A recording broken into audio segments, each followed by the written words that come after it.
বান্দা থাকবে, গুনার ভালো লাগা থাকবে, কিন্তু এটা এড়ায়া চলবে, তাকওয়ার পথে চলবে। শয়তান বলে এটা আমি কোনো সময় দিব না।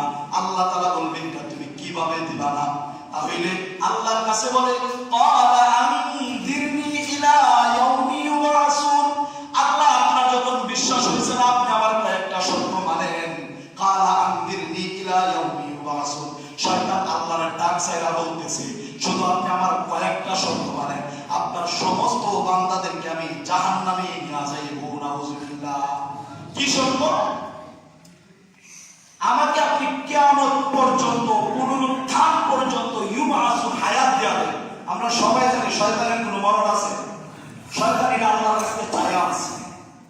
শয়তান আল্লাহর বলে কি ক্বালা আনযিরনি ইলা ইয়াউমি ইউবাসুন। আপনি যে এমন একটা জাতি চান যে জাতির ভিতরে কোনো ইবাদতের, কোনো গুনাহ, কোনো ইবাদত তাদের ভিতরে অবৈধ থাকবে, তাহলে আপনি আমাকে দয়া করে পুনরুত্থান পর্যন্ত সময় দেয়া দেন, দেখি আপনার বান্দারা কিভাবে জান্নাতে যায়, কিভাবে জান্নাতে যায়। তখন আল্লাহ তাআলা বলে শয়তান তোর শর্ত আমি মঞ্জুর করলাম। সূরা আরাফের 17 নম্বর আয়াতের মধ্যে আল্লাহ বলেন ফাইন্নাকা মিনাল মুনজারিন। চারে শয়তান তোর শর্ত আমি মাইনা করলাম। সুবহানাল্লাহ।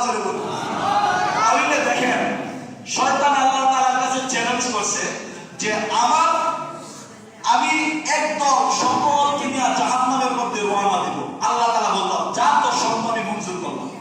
এর মানে বুঝা যায় আমাদের ভিতরে গুনার মাত্রাটা আছে। আমাদের ভিতরে কি আছে? গুনার মাত্রা আছে। আল্লাহ বলেন ফাইন্নাকা মিনাল মুনজারিন, যা করে আমি অবকাশ দিয়ে দিলাম কিয়ামত পর্যন্ত।